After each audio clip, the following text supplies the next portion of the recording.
Good morning, folks.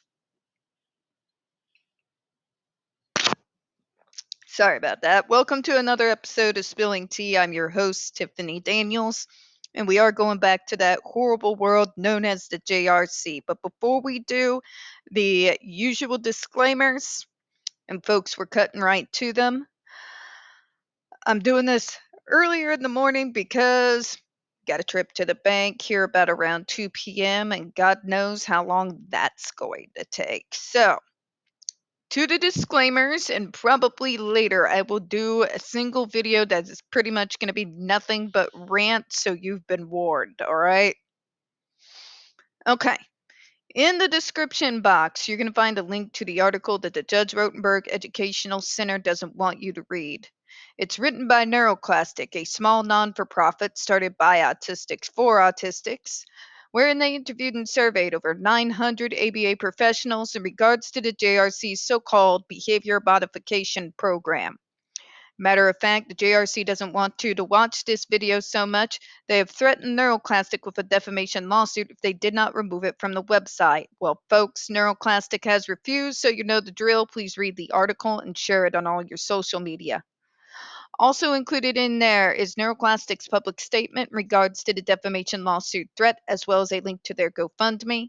We are crowdfunding folks in case the JRC actually sees through with their threat. Also included in there is the Ozarks First article in regards to Agape Boarding School, also known as Stone for Help Boarding School, a so-called Christian-themed boarding school based out of Stockton, Missouri that takes in so-called trouble male teens that has impending over 21 civil lawsuits, claims, and allegations leveled against it, all which have been substantiated by the Missouri Department of Social Services, and they include the following: sodomy, rape, sexual assault, child abuse, psychological and emotional abuse, child trafficking, starvation, and folks, that's just for starters. You have one former staff member arrested by the FBI, another a doctor, still on the premises with full access to the boys up on multiple, again, substantiated claims of sodomy, rape, and sexual assault. The boys there. You have an attorney general too busy chasing after drag queens and trying and failing to defund public libraries to actually do his job. And what can be said about our governor that hasn't already been said? Send help. Read that article. Share it on all your social media. We got the other pertinent links to the Stop the Shocks campaign as well, including Autistic Hoya's massive archive on the subject, Jennifer Masumba's behavioral sheet of shockable offenses, a clip out of the 7-hour ordeal undergone by Andre McCollins back in 2002, the templates and the ever present, very self explanatory change.org shut the Judge Rotenberg Center down petition. When we discuss the JRC, you're going to hear vivid descriptions of and catch clips of surveillance footage of people with disabilities being tortured and abused. If you got young children present, please go ahead, use the headphones, all right? This channel is marked not for kids for a reason. We use profanity on occasion and speak on dark subjects. If your child is 16 and younger and they are watching this, very obviously parental supervision is very much advised. All right, so where we left off last time, I actually tried to do this video yesterday, but my computer just would not stop insisting, no, you must update us now. So pretty much everything that I recorded yesterday went the way of the dodo, which is probably good because there was a solid 10-minute rant there.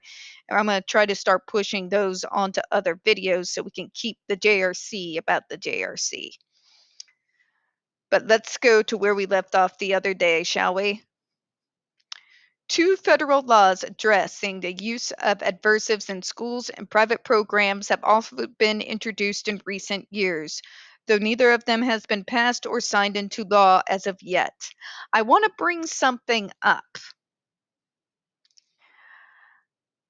A lot of us have been working on state levels trying to pass state laws. The problem is, by the time they get debated, everything that is pertinent and explicit usually gets argued out and it's left to be vague and up to interpretation. When laws that are supposed to be protecting people like me are left up to interpretation, that means there is no real protection at all but it looks good on paper. And you can pound your chest during election time. Photobomb. And say you did something. Right? Right? Yeah. Let me go back up here. He lost my Mr. Meow Meow. Let's go back to where we were, folks. So, yeah, there's that. I also want to bring up something in regards to all these federal protections. Something that the ND community has kept in mind is the troubled teen industry. And that's because we can very obviously see that the troubled teen industry, whether directly or indirectly, takes its influence from places like the Judge Rotenberg Center and plays from their playbook. And we want to make sure those with mental health issues also get protections, not just us. You know, you know. All right, going forward, right? The first of the two is the Keeping All Students Safe Act, which addresses the use of restraint and other aversives in public and private schools that receive federal funding.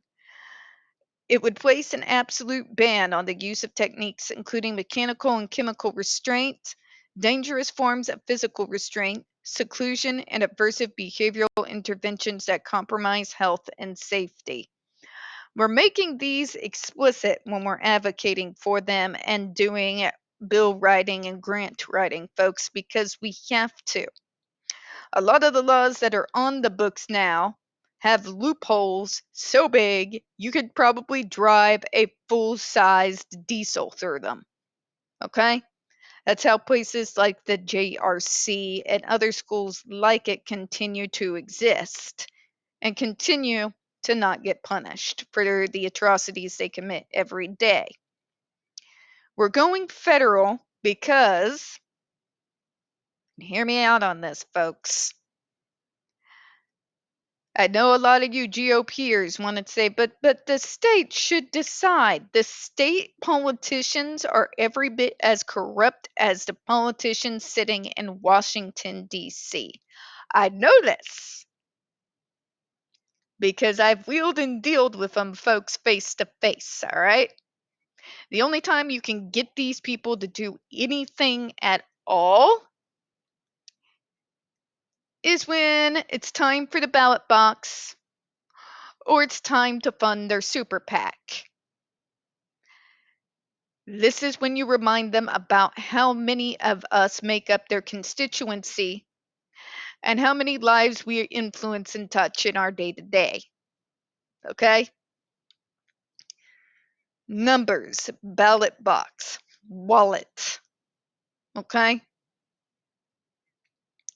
We really need to come out of the Delulu land that makes us want to believe somehow that these smaller politicians are on our side and not actually corrupt, because they are. Okay? I hate to be the one to break it to you. You may have politicians that go in with good intentions. That is true. But there comes a point in time where it changes. Okay? It is what it is. Because of the corruptibility of politicians is why we are trying to push those federal regulations, guidelines, and laws. In particular, to those who hold the purse strings in the Department of Education. You go against the guidelines, you get no federal funding.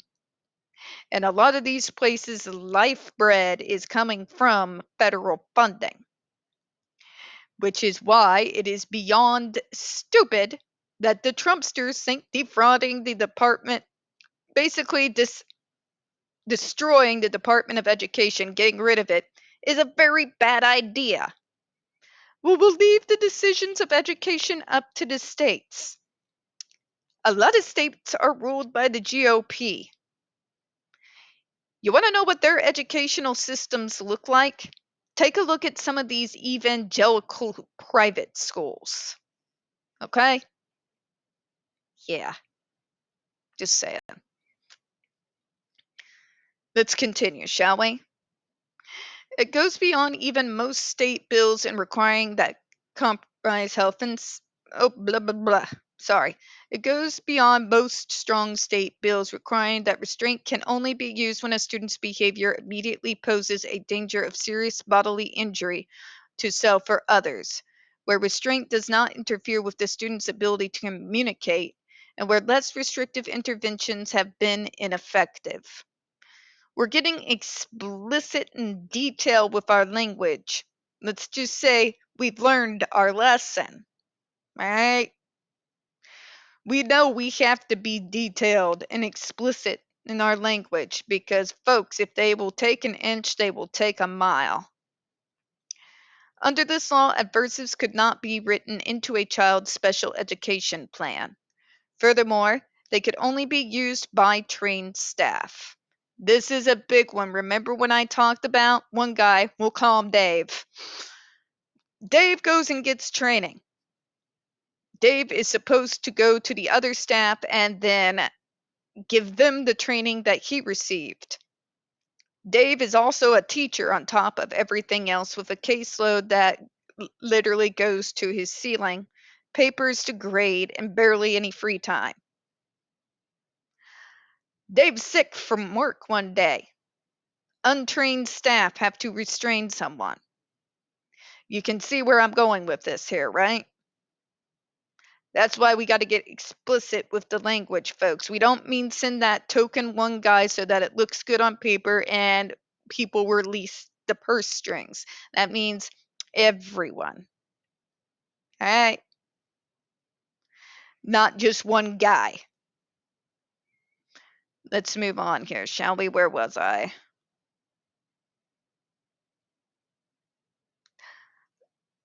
Under this law, aversives could not be written into a child's special education plan. See what we mean? We're being explicit here.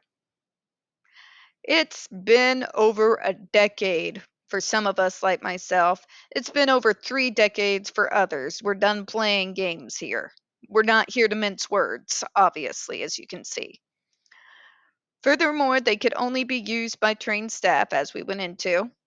As far as notification goes, the law would require schools to inform and debrief parents of incidents of physical restraint and require state educational agencies to provide federal government with data on the amounts and types of such incidents on a yearly basis. Though there would be no private right of action under this law, it authorizes the federal government through the Secretary of Education to withhold funding from non-compliant schools, requires such schools to make and implement a corrective action with regards to their use of aversives, and seek to force schools to change through litigation when and where necessary. Many of these places, in particular the JRC, they rely on state, district, and federal funding. During the COVID-19 epidemic, when it was raging in 2020 and it first came out, the JRC received over $83 million in COVID funds with no restrictions, no guidelines, no nothing. Okay? As well as state and district money, the JRC relies very heavily on federal funding. We're going for the wallet, as you can see here, obviously. By getting this law to pass, so call your local senators, folks. Get on their ass because this is something that is going to be where you can get involved. Find out who they are. There is a link in the descriptions box that you can click on from the Autism Self Advocacy Network that will show the name and numbers of your particular state senator and Congress representative. Let them know you want this act to pass. Okay? Because this literally means that the federal government can withhold funding from places like the JRC if they continue to insist on their barbaric practices of torturing disabled kids for not being normal. We're going to go ahead and close on that, folks.